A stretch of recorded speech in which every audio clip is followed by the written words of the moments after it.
In a world where fame often walks hand in hand with arrogance, James "Jimmy" Stewart was a gentle exception, a man whose humility, honesty, and raw sincerity left an indelible mark not just on Hollywood, but on the heart of an entire nation.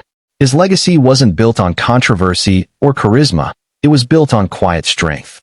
Born on May 20, 1908, in Indiana, Pennsylvania, James Stewart was the first son of Alexander and Elizabeth Stewart. His father ran a small hardware store that had been in the family for generations. His parents were devout Presbyterians, conservative and strict, but loving. Jimmy was a shy boy who found comfort in building model airplanes and listening to stories on the radio. He had a quiet voice and a thoughtful gaze, as if he was always listening more than speaking. Growing up, he was expected to inherit the family business. But young Jimmy had dreams. He loved music, acting, and aviation. His fascination with flying began when he received a toy model airplane as a child. Still, he was obedient, so he studied architecture at Princeton. But even there, he couldn't resist the pull of the stage. He joined the University Players, where he met Henry Fonda, a man who would become his lifelong best friend. Hollywood didn't come easy. Stewart was too tall, too lanky, too awkward for romantic leads. But he had something special, an authenticity that couldn't be faked. He got his first big break in Frank Capra's You Can't Take It With You, 1938, followed by Mr. Smith Goes to Washington, 1939, a film that became a symbol of American integrity and idealism. Stewart's performance as the naive but courageous senator resonated deeply with a country recovering from the Great Depression. He wasn't just acting, he was feeling it. But just as his career reached new heights, the world changed. When World War II broke out, Stewart didn't use his celebrity to stay safe. Unlike many stars who did morale tours or fundraisers, Stewart insisted on real combat duty. He had already obtained a private pilot's license years earlier, and he joined the U.S. Army Air Forces. His father gave him a family heirloom, a letter dated 1791 from an ancestor who had fought in the Revolutionary War, and told him to make the family proud. He rose through the ranks, flying 20 combat missions over Nazi Germany in B-24 bombers.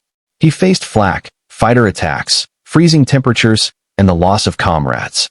He led men into the sky, knowing some wouldn't return. His hair started to gray. He began having trouble sleeping. He returned to Hollywood not as a hero, but as a changed man, quieter, more introspective, haunted. For years, he refused to talk about the war. He kept it all inside. He never wanted the attention. The war had stripped away the boyish innocence in his eyes, and audiences could see it. After the war, Stewart's first major role was in It's a Wonderful Life, 1946, a film that, at first, flopped at the box office.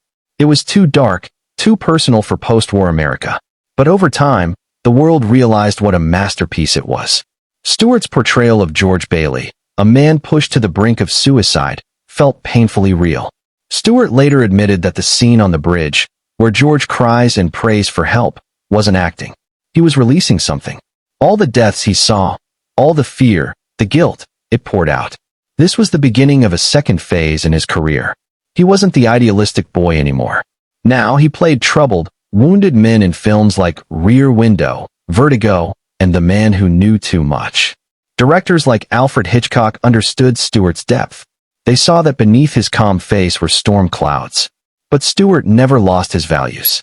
He refused to do scenes that went against his moral code. He avoided scandal, gossip, and Hollywood parties. He married only once, to Gloria McLean, a divorced model with 2 sons. Their love was deep and honest. They had 2 daughters together. Jimmy adopted her sons as his own. The couple was known for their quiet domestic life. They hosted simple barbecues, watched baseball, and lived far from the Hollywood glitter. He was also deeply affected when his stepson, Ronald, died in the Vietnam War. Stewart, a war veteran himself, never fully recovered from the loss. He grew even more private after that. As age crept in, Stewart worked less. He began writing poetry, one of which, Bo, a tribute to his beloved golden retriever, moved Johnny Carson and millions of viewers to tears when he read it on The Tonight Show. The poem spoke of love, loyalty, and loss, the same themes that had marked his life. After his wife Gloria died in 1994, Stewart was never the same. He stopped appearing in public. He sat alone in their home, surrounded by memories. Friends who visited said he looked like a man waiting, not out of despair, but out of peace, as if he knew the best part of his life had already been lived. On July 2, 1997, James Stewart passed away in his sleep. His final words were reportedly, "I'm going to be with Gloria now." In an era of flash and noise, James Stewart proved that decency is timeless, that strength can be quiet, that acting isn't always about pretending. Sometimes, it's about telling your truth so gently that the world leans in to hear it. His characters didn't need to shout. They felt. They struggled. They doubted. And in doing so, they helped millions of others do the same. He didn't just leave behind movies. He left behind a standard, a moral compass, a reminder that greatness doesn't need applause, it only needs honesty. And even now, when someone says, "It's a wonderful life," the world remembers a man who made it feel true.